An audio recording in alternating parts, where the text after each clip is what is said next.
What's up, guys? Funkmaster Freedom here, and we are back to talk about Halo Episode 3, Emergence. This episode is packed full of plot lines, backstories, and combats. So let's jump right in and start unpacking this. Episode 3 opens up on Oban, a waste salvage colony, where they're clearly using slave labor to get their job done. You find two kids, a boy and a girl, who are hiding from the guards. They get found because they're in the worst hiding spot in the history of hiding spots. The guards wind up killing the boy.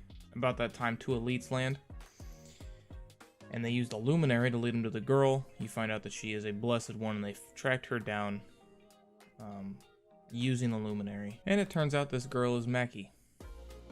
So in this one episode, you find out not only why she hates humanity and is willing to work with the Covenant, but also how she ended up with the Covenant. So I'm really happy with that. They answered that early on in the series. We then roll into a scene where Admiral Parangoski is pitting Miranda Keyes against her mother, telling her that she wants to have a parallel team investigating the artifact, and she wants to be less reliant on her mother, Dr. Halsey. In my opinion, this is the least interesting side plot that they're exploring. I couldn't care less about Miranda Keyes and Dr. Halsey's back and forth. It's boring and I want to get past it. And then we get into what had me, and I imagine some of you, most excited about this week's episode. We start the process of getting Cortana. This isn't all sunshine and rainbows though. First we have to find out just how completely bonkers Halsey is. So she creates this flesh clone of herself. Flesh clone? Flesh clone? Some sort of clone. It's clear that this clone has the same memories as she did at the time of cloning. So she's having a conversation with herself. The clone is asking all sorts of questions about projects that were in the pipeline at the time of cloning, figure out what happened to them. And then she remembers the start of her program. Not her programming, but like the cloning process. And she says, well, at one point in time, you sat down and you wondered whether or not you could really go through with this. What changed? Halsey's just progress. And then we get the clone on the table, get ready for the operation. Halsey's lab assistant's getting there all prepped. She asks if it's going to hurt. He says yes, but we need you awake. So he gives her something to keep her immobile, but still aware. After she's immobilized, he tries to make out with her, which is just the cringiest thing I've seen. Halsey walks in and he stops before she notices, and then Halsey gets there and they shove a needle in the clone's eye and essentially burn the image of her brain onto a chip to put in the Master Chief's head. This process kills the clone, and Halsey watches the whole thing. Just doesn't blink, nothing, just watches herself die. The lady's completely insane. The chip that contains Cortana, though, no longer goes in the armor. It goes directly into Chief's head. I don't like it. It makes sense for their storyline, though, because he's supposed to be a control for Chief's actions. And since Chief doesn't spend any real time in his armor, putting the control on his armor makes no sense. So, I kind of see that. Just kind of a weird thing, because there's a lot of times in the games where he takes Cortana out and puts her inside a Covenant cruiser so she can do her voodoo. So we'll see how they adapt this to fit their story. Chief doesn't want Cortana putting him. He doesn't want a babysitter, as he calls it, but he knows this is the only way back to the battlefield, so he agrees reluctantly. And we finally get to see this rendition of Cortana, and I am so excited. They did lose the blue skin tone. She's got a fleshy skin tone, but she gives off a blue, she's got a blue hue or aura to her. So they paid homage to the original design of Cortana. But you hear her speak, and it's Jen Taylor's voice. The same voice actress that voiced her through all of the games is back. Hello, Master Chief. I'm Cortana. I thought for sure, since they had this actress for Halsey, that she was also going to voice Cortana, and I didn't like that idea. I am so happy they got Jen Taylor back to voice Cortana. Now we're seeing a significantly different dynamic between Master Chief and Cortana in the TV series. Traditionally, it's always been, Master Chief and Cortana against the world.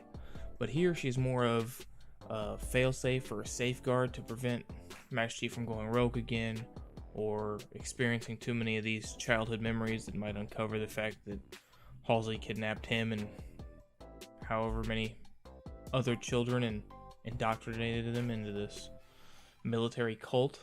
So it's going to be interesting to see how they play this.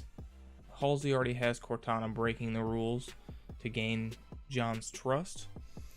I'm hoping what we see is Cortana grows her own sort of conscience and moral compass and starts to follow John rather than Halsey, and it becomes those two against the world. I imagine it's going to be kind of that stereotypical detective trope where the two detectives that don't get along get paired together and they have to put aside their differences to overcome whatever case, and they end up being the best of detectives and blah blah blah blah blah. I'm looking at you, Riggs, Murtaugh, dickheads. But one of the ways you see Cortana instructed to help John in order to gain his trust is to remove the inhibitor in their back, preventing him from feeling things. So he does, and then he goes on this walk of self-discovery where he goes to the park, he sees live music, rides a train, sees people, he starts witnessing and feeling all these little things. He sees starships flying overhead, and it's like he's experiencing these things for the first time. And after that's done, he goes back and he touches the artifact, and he finds out that he has to go back to his childhood planet to find a second piece to the artifact that we already have. And together, I'm assuming, they'll find Halo. I like this aspect of the show a lot. We're starting to learn more about John's past, why he is the way he is, and I think it's just going to help further develop that bond between him and Cortana. Because once this inhibitor was removed, Cortana is really the first friend he's going to have, and I think that's going to create a really strong bond between the two to get that traditional Master Chief Cortana relationship that we all know and love. Now, during this episode, you find out that there is a clear conflict coming between Quan, Soren, and Mackie. They're all three headed to Madrigal right now. Quan convinces Soren to take her back so that she can try to help the remaining colonists. Mackie is going back there because she can't find any information on where the artifact has been taken, so she's headed there to try to retrace the steps. But before she makes the decision to head back to Madrigal, she takes over a UNSC ship in one of the most badass and stupid scenes this episode has. So she takes over the ship by being brought on board as a refugee. Once she gets on board, she releases the Let Golo on these unsuspecting Marines, and they just tear through these Marines. It's a brutal scene, and I love it. Partially because you haven't seen the Let Golo in the games, with the exception of when they're in the Hunters. You haven't seen them just operate as worms before, so that was a really cool scene.